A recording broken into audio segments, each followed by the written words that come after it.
குழந்தைகளா, இன்னைக்கு நான் உங்களுக்கு பஸ்மாசுரன்கிற அசுர ராஜாவ பத்தின கதைய சொல்லப் போறேன். பஸ்மாசுரன்கிறவன் அசுரர்களுக்கெல்லாம் ராஜா. அவன் ரொம்ப கெட்டவன். அவனுக்கு என்ன ஆசைன்னா, இந்த உலகத்திலேயே நம்ம தான் பலசாலியா இருக்கணும். நம்மள யாருமே தோற்கடிக்கக் கூடாது அப்படின்னு அவனுக்கு ஆசை. அதுக்கு என்ன பண்றதுன்னு யோசிச்சான். அப்போ நாராயண நாராயண நாராயணன்னு குரல் கேட்டது. திரும்பி பார்த்தா அங்க நாரதர் வந்துன்ருந்தார். இவனுக்கு ஒரே குஷியாயிடுத்து. நேரா போய் நாரதரோட கால்ல போய் விழுந்தான். நமஸ்காரம் பண்ணினான். நாரதர் "என்ன பஸ்மாசுரா? என்ன வேணும் உனக்கு?" அப்படின்னு கேட்டார். பஸ்மாசுரன் சொன்னான், "நாரதரே, எனக்கு இந்த உலகத்திலேயே நான் தான் பலசாலியா இருக்கணும். யாரும் என்ன ஜெயிக்கக்கூடாது. நான் தான் எல்லாரையும் தோற்கடிக்கணும். எனக்கு அப்படிப்பட்ட ஒரு வரம் வேணும்." அப்படின்னா. அப்போ நாரதர் சொன்னார், "நீ அப்ப என்ன பண்ணணும்னா, நீ சிவபெருமான நோக்கி நீ தவம் பண்ணு" அப்படின்னு. "சிவபெருமானால் தான் உனக்கு இந்த வரத்த குடுக்க முடியும். அதனால நீ சிவபெருமான நெனச்சு தவம் பண்ணு" அப்படின்னார். சரின்னு இந்த பஸ்மாசுரன் என்ன பண்ணினான், நேரா காட்டுக்கு போயி, ஒரு மரத்துக்கடியில போய் உக்காந்துண்டு, கண்ண இறுக்க மூடிண்டு, சிவபெருமான நெனச்சு, "ஓம் நம சிவாய, ஓம் நம சிவாய, ஓம் நம சிவாய" அப்படின்னு தவம் பண்ணினான். எவ்வளவு நாள் பண்ணினான்? நாளெல்லாம் இல்ல. 1 வருஷம் இல்ல, 2 வருஷம் இல்ல. நெறைய வருஷம். 100 இயர்ஸ், 200 இயர்ஸ்ன்னு அவ்வளவு வருஷம் தவம் பண்ணான். இப்ப சிவபெருமானுக்கு ரொம்ப சந்தோஷமாயிடுத்து. பரவாயில்லையே! நம்ம நெனச்சு ஒரு ஆளு கீழ பஸ்மாசுர ஆளு நம்மள நெனச்சு தவம் பண்றானே! சரி அவனுக்கு என்ன வேணும்னு கேட்போம். அப்படின்னு சொல்லி நேரா பஸ்மாசுரன்கிட்ட எதிர்க்க நிக்கிறேன். "பஸ்மாசுரா! உன்னோட தவத்த பார்த்து எனக்கு அவ்ளோ சந்தோஷமாயிடுத்து. உனக்கு என்ன வரம் வேணும்?" அப்படின்னு கேட்கிறேன். பஸ்மாசுரன் என்ன வரம் கேட்டான் தெரியுமா? "சிவபெருமானே! என்னோட வலது கைய நான் யாரோட தலை மேல வச்சாலும், அவ உடனே எரிஞ்சு சாம்பல் ஆயிடணும். அப்படிப்பட்ட ஒரு வரத்த எனக்கு தாங்கோ" அப்படின்னு கேட்டான். சிவபெருமானும், "ஓகே, உனக்கு நான் அந்த வரத்த தந்துட்டேன்" அப்படின்னு சொன்னார். உடனே பஸ்மாசுரனுக்கு அவ்வளவு சந்தோஷமாயிடுத்து. சரி, இந்த வரம் கரெக்ட்டா போய் நிஜமா நடக்குமா? இல்லையா? நம்ம யார் தலையிலாவது நம்மளோட வலது கைய வச்சா அவ எரிஞ்சு சாம்பல் ஆயிடுவாளா? அத நம்ம டெஸ்ட் பண்ணி பார்க்கணுமே!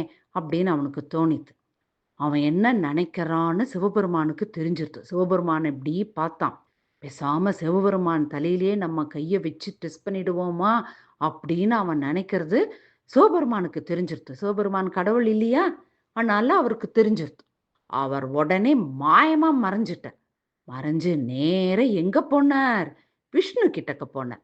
விஷ்ணு கிட்டக்க போயி, "நாராயணா, நான் இந்த மாரி பஸ்மாசுரனுக்கு ஒரு வரத்த குடுத்தேன். அவன் வலது கைய யார் தலையில வச்சாலும் அவ எரிஞ்சு சாம்பல் ஆயிடுவா. அப்படிங்கிற வரம் வேணும்னு கேட்டா, நானும் குடுத்துட்டேன். இப்ப அவன் என் தலையிலே கைய வைக்க பார்க்குறான். நான் என்ன பண்றது?" அப்படின்னு. நாராயணன் என்ன சொன்னார்? "நீ கவலைப்படாத. நான் அவன பார்த்துக்கிறேன்" அப்படின்னு சொன்னார். இங்க பஸ்மாசுரன் சிவபெருமான தேடி ஓடுறான். "எங்க மறைஞ்சு போயிட்டேள் நீங்க? எங்க இருந்தாலும் உங்கள கண்டுபிடிச்சிருவேன்னு" இப்படி ஓடுறான்.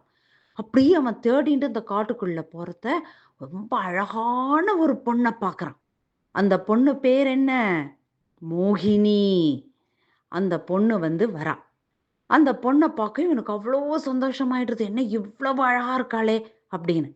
அவ கிட்டக்க போயி, "நீ என்ன கல்யாணம் செஞ்சுக்கிறியா?" அப்படின்னு கேட்டான்.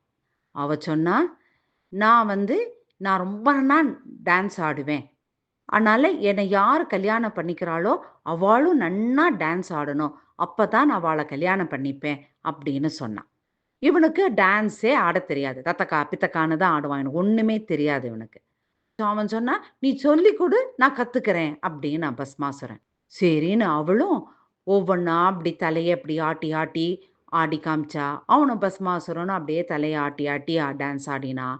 அப்புறம் அவ கால தூக்கிலாம் டான்ஸ் ஆடினான். அவனும் கால தூக்கிலாம் டான்ஸ் ஆடினான். அதுக்கப்புறமா அவ கைய இப்படி இந்த பக்கம் மேல தூக்கி, கீழ தூக்கிலாம் கைய தூக்கிலாம் டான்ஸ் ஆடினான். அவனும் ரொம்ப ஆசையா, "ஐ சூப்பரா இருக்கே! நம்மளுக்கும் நன்னா டான்ஸ் வந்துருத்தேன்னு" அவள பார்த்து அப்படியே ஜாலியா ஆடின்னு இருந்தான். அப்ப என்ன பண்ணினா அவ, சடக்குன்னு அவளோட வலது கைய எடுத்து அவளோட தலை மேல வச்சுன்ட்டான். இவனும் என்ன பண்ணிட்டான், தெரியாம அவனோட வலது கைய எடுத்து அவன் தலை மேலேயே வச்சுன்ட்டான். வச்சுக்கவும் என்ன ஆச்சு? அப்படியே எரிஞ்சு சாம்பலா போயிட்டான் அவன். அப்புறமா அவங்க உடனே சிவபெருமான் ஓடி வந்தார்.